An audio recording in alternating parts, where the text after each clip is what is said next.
Hey guys, it's Paul with Survival Guys Outdoors. So today we're gonna be taking a look at the difference between the Gerber LMF2 and the Becker BK2.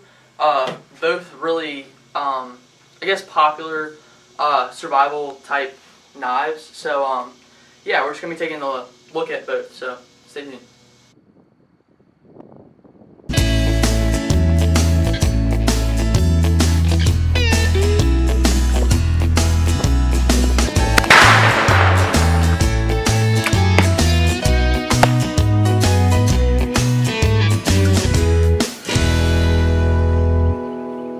Alright, so the first thing we're going to talk about with these knives is the size and weight of each one.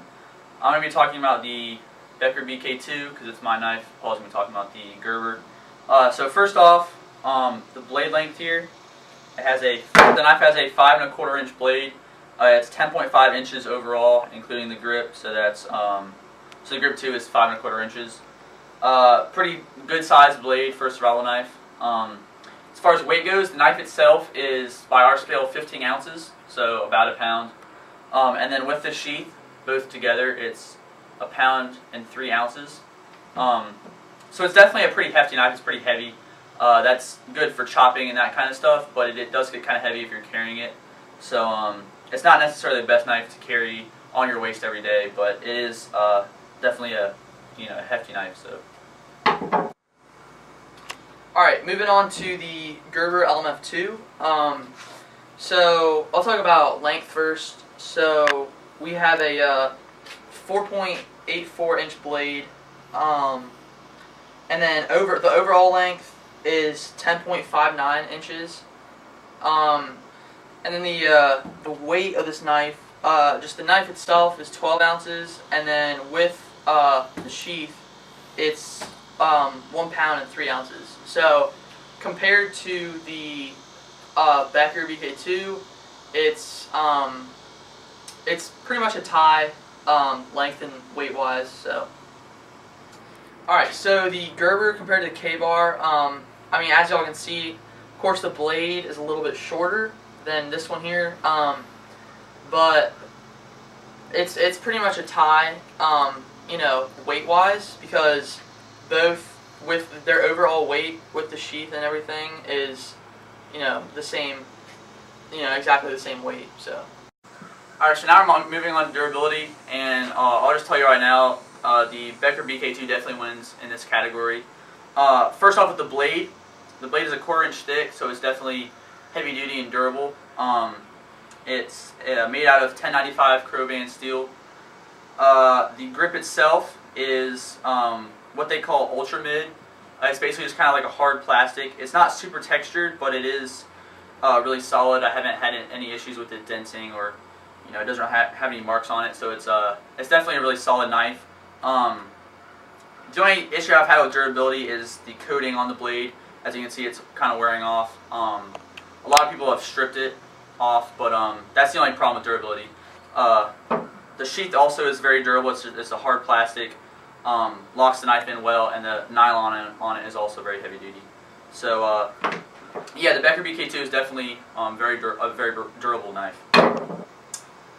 Alright guys, so moving on to the Gerber here. As Sam said, you don't have quite as thick of a blade. The blade is 3/16 of an inch thick, so obviously compared to 1/4 of an inch thick, you're not going to have that same, it's just not going to be a solid construction. Alright, so the steel on the blade is 420 HC stainless steel, so not quite as nice as the Becker. The grip, you have like this, it's glass filled nylon, and then you have a overmold of rubber, so in rain, wet conditions, you're going to keep like a nice grip, whereas the Becker, you might not have quite as nice grip just because it's more of like a hard plastic type grip. But yeah, overall the Becker definitely wins for durability just because it's so well made. Alright, now let's talk about the blade design and the construction of the blade for the Becker BK2. As I said before, it's made of 1095 Crowband steel. It's a very durable, high carbon steel. As you can see too, it's also full tang, and it's a 1/4 inch thick throughout the entire length of the blade. So the full tang allows it to be more durable, and while it does have these holes here in the middle, 2 large holes for storage, it's a very durable and heavy-duty blade. Alright guys, moving on to the blade design for the Gerber. So on this one, you do have a, it's not exactly full tang, so the tang is going to run 3/4 of the way, and it's not going to connect to the glass breaker because if you're cutting wires and they're attached to, and they're you have electricity running through them, you can like electrocute yourself if any part of your hand is touching the glass breaker. So you can cut through live wires with this knife, which is pretty cool.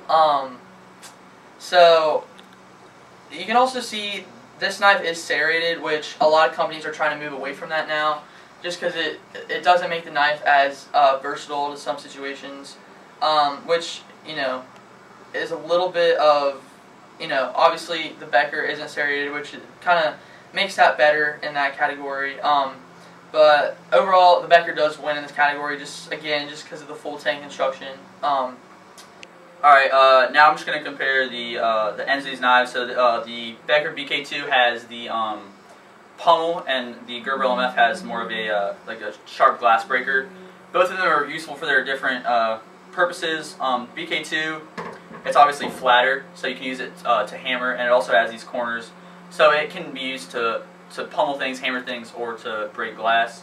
The LMF, it's more pointy, so it's kind of just for chipping something or for breaking glass, but it also has this hammer on the back here. So they're both really useful. I'm going to call this a tie between the two. They both have really nice pummels and hammers, so that's nice. Alright, so now I'm just going to talk about the features of the BK2 that are kind of different than the LMF. First off, as I showed you earlier, the holes inside of the grip, or inside of the blade, those allow for storage in the grip scales. So what I've done is put some waterproof fire starters in there. It's pretty cool for a survival situation to have those just in your knife on you at all times. So that's that's a good feature for this knife.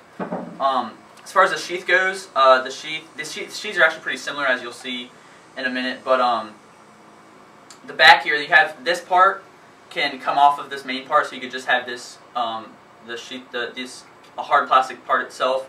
It has these little holes where you could put straps in there. As you can see, I've wrapped it in paracord. Some people have attached bags to this, but there's definitely plenty of holes for if you want to tie it to your leg or tie it vertically, horizontally on your waist or something like that. Also, there's a large lanyard hole in the handle. So there's plenty of mounting options for your sheath. And there's this knife it doesn't come with tons of features, but it comes with enough, and it's definitely it's good for a survival knife. You don't need tons of features usually for a survival knife, but yeah, it comes with enough to make it a good choice. Alright, so talking about the features now in the Gerber, you're going to see this one definitely wins in this category. The Gerber does, just because of all the features it comes with. So I'll just start back here. Of course, we already talked about glass breaker and pommel. You do have a hole right here, and then 2 more holes where your tang starts.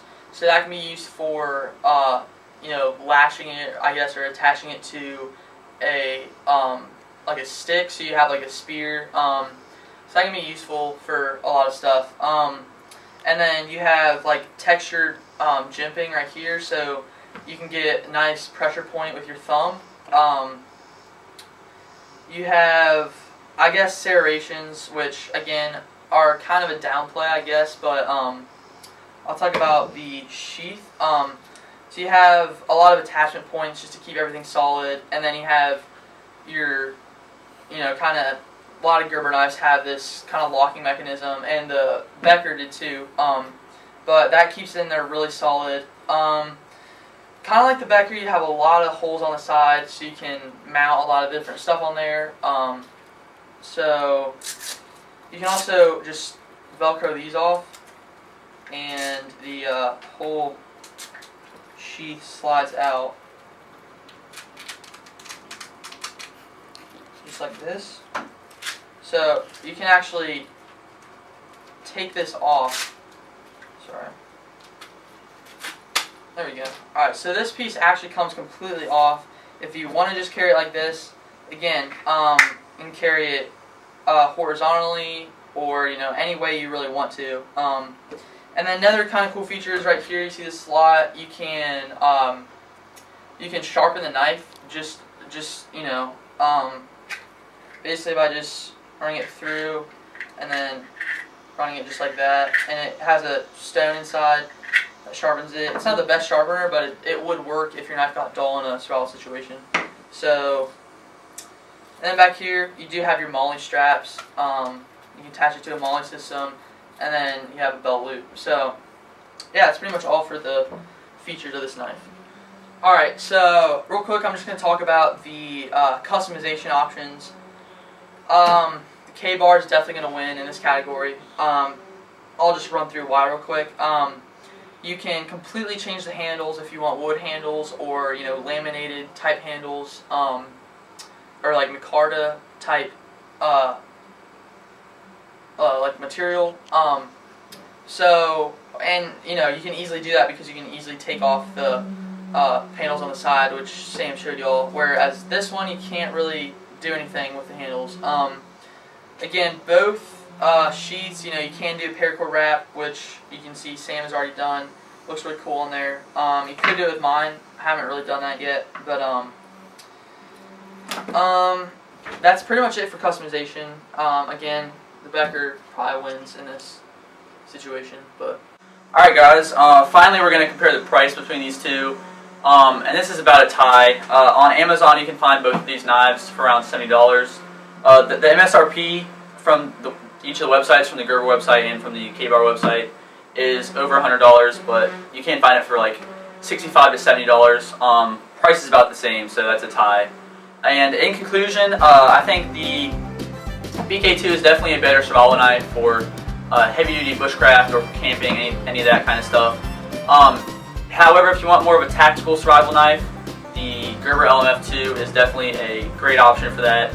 And both of these knives are very hard to beat for the money. If you look up best survival knife, these will be on almost every list. They're very high quality and they're very popular knives. So thanks for watching, guys. Please like and subscribe and check out other videos. Thank you.